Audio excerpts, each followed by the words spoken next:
Doing a two-part video today. I'm going to talk about a skin brightener that I love for this time of year, and I'm also going to show you how to lift the jowls. So stay tuned for that, and let's get started.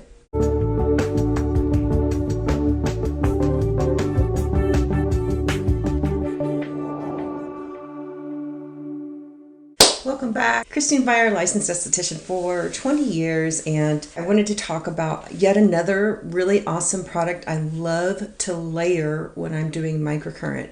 It can also be used with LED. As a matter of fact, my favorite way to do it is with LED. I know a lot of manufacturers say that LED needs to be done on clean, dry skin, but I multitask a lot in my treatment room. I have 60 minutes to make people look gorgeous, and even more gorgeous than they already are. And so I really multitask a lot. I'm doing a lot of different modalities, and I'm multitasking the whole time. So I'm not going to put LED on clean, dry skin unless I have the most sensitive of clients. But for me, I am always multitasking. So how do I do that? And the last video of this series, we talked about layering it like a pro. And so I'm going to put on a really nice conductive gel. Conductive gel needs to have some minerals in it, and usually if a gel has nice botanicals in it and not too much oil, you're good to go. I have one that I sell because people have asked me a million times, what should I use as conductive gel? So I finally just brought one to market.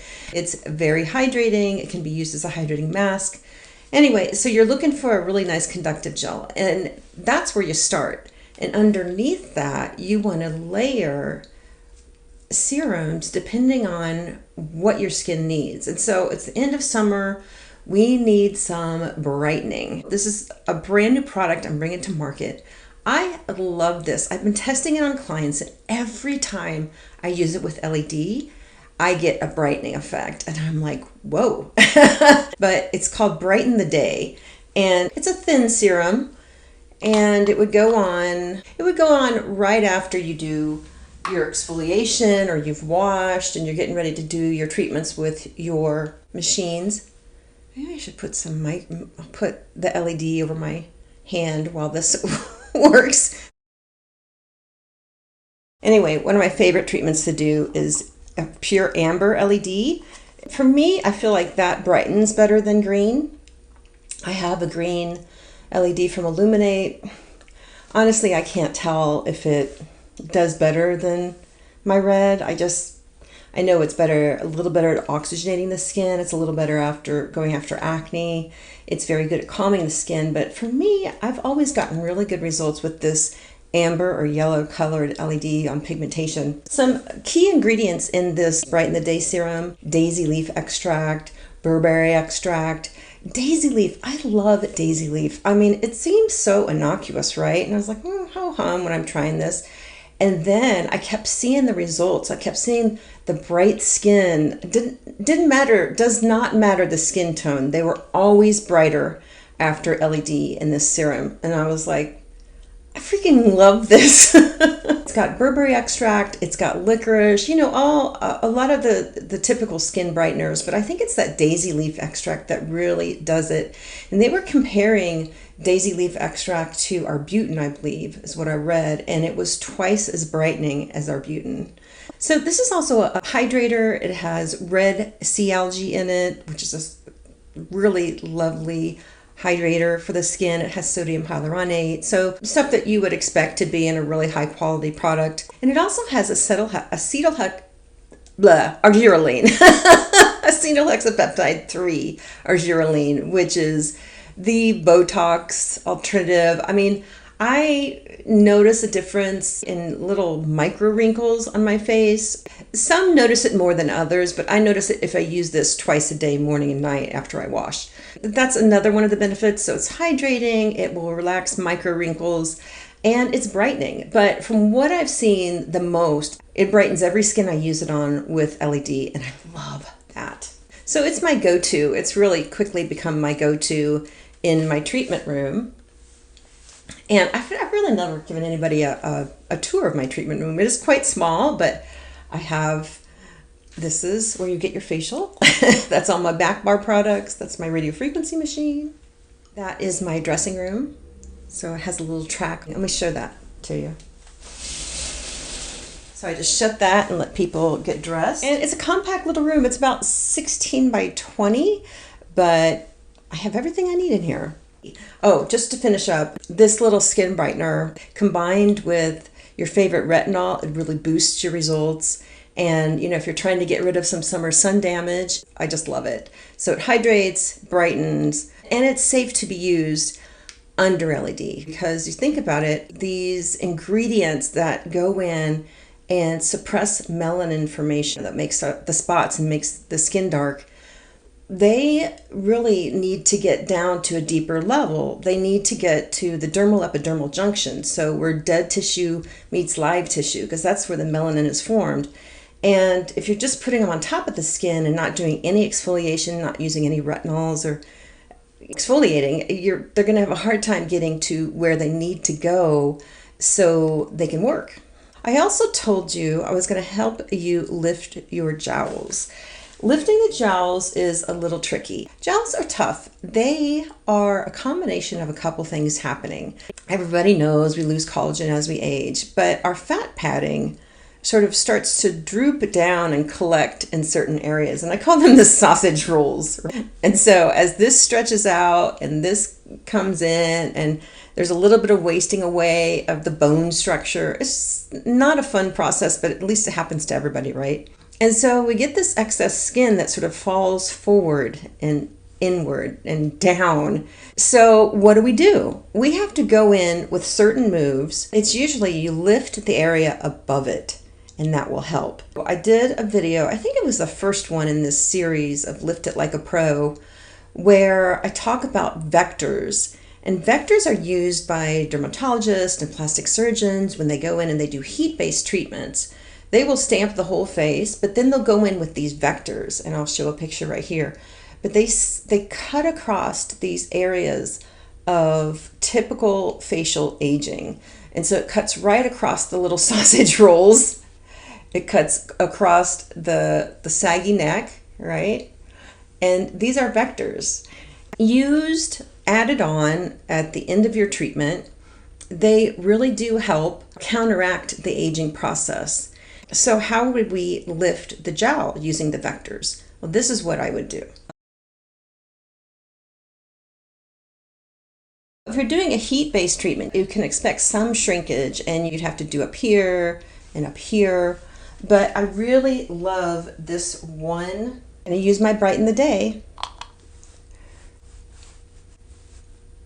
I think I'll just use this mist just to give myself some slip and glide. Oh, and I can use my Conductive gel. Hello. This is the Conductive gel that I'm using that I had made because I got so many questions about what should I use for Conductive gels. And it comes out a little bit blue because it has azulene in it. Azulene, which is a purple flowering plant. And I'm going to use my trusty Clareblend Mini to lift. This is a facial toning device. Everybody knows how much I love it. And so I like this because there's nothing that can break. No, it's just very easy. You just sort of, you can either plug it in or just put one of these little phone chargers on. This is my favorite way to use it. So I'm going to do the slow 10-second.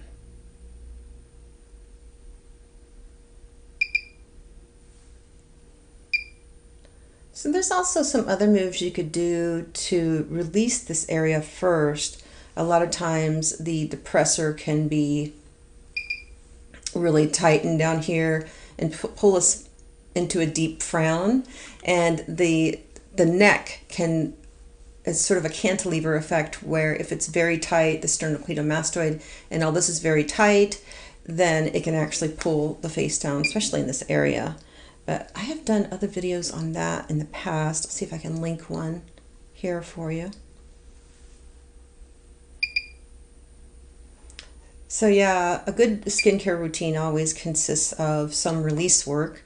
So it's targeted massage, multitasking products, and devices. And I think in that order, always actually in that order, because if you don't massage the skin and get areas of common facial sag or repetitive facial movements, get those moving again, because people, they'll get very dehydrated, and so that's so much of my work is rehydrating all the muscles and the tissues and getting things moving again, and releasing tight tech necks. And it's called facial contouring massage. It's a class I've taken. I think I've taken it 4 times. And yeah, it just releases frozen fascia in the face, just stuck from repetitive facial expressions. So yeah, we always want to do some form of massage to release our trouble spots. And then we want to make sure we're on some great multitasking products. And there are no shortage of products on YouTube. But I tend to go for a lesser number of high quality multitasking products and just call it a day.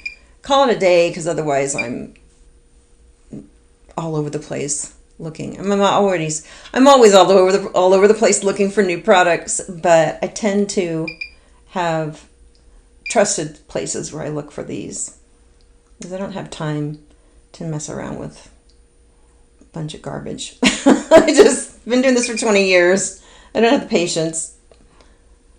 So probably need to release this a little. And that's what I like about this too. You can just grab it and do some gua sha. So I'm just releasing. So 90% of all the lymph nodes of the entire head are located right here. And so that's why so many of us will get really sort of bulky through this area, because it's our lymph nodes all sort of collecting. And the less we move around, the less our lymph will drain, because it does not have a heart to pump it through. It basically moves when we move. So if you notice, like the days you binge watch Netflix, that you look kind of puffy underneath here, it's because we haven't been turning our head, we haven't been exercising or moving around, and we're not getting this to drain. Oh, while I'm at it, do a few neck moves. Never hurts. So you would do that move to help with jowls, and that does help bring this up. I probably would also, I mean, I've got makeup on, but I would probably also do this, because anytime you're lifting directly above the area or to the side, you're going to get, see how that looks better on me? I already decided my next fibroblast treatment. It's here, it's all through here. This is just my trouble area. It's what happens. So yeah, you can do all the vectors, and it's actually going to help bring this back. I also like this little trick where I'll take, and this is part of the platysma actually, but I'll take this and just go like this and just pinch, because you're getting a whole complex of different muscles here. And this, anytime we work the perimeter of the face, it's going to help everything else sort of stabilize. So yeah, I mean, you could just do that. You can do this move. And you will do these much slower than I'm doing them. Clareblend always gets upset with me because I go too fast. But yeah, you would hold for the beep. And that's it. That is how you work the jowl. You massage it first. You get some release work. You're going to release the depressors. You can release up underneath the collection area of lymph nodes. You can lift here, and it all helps to decrease sort of this little sausage, these sausage rolls we get here. It's a combined concert of efforts that work to bring up the jowls. So thanks for watching, and I'll talk to you soon. Bye now.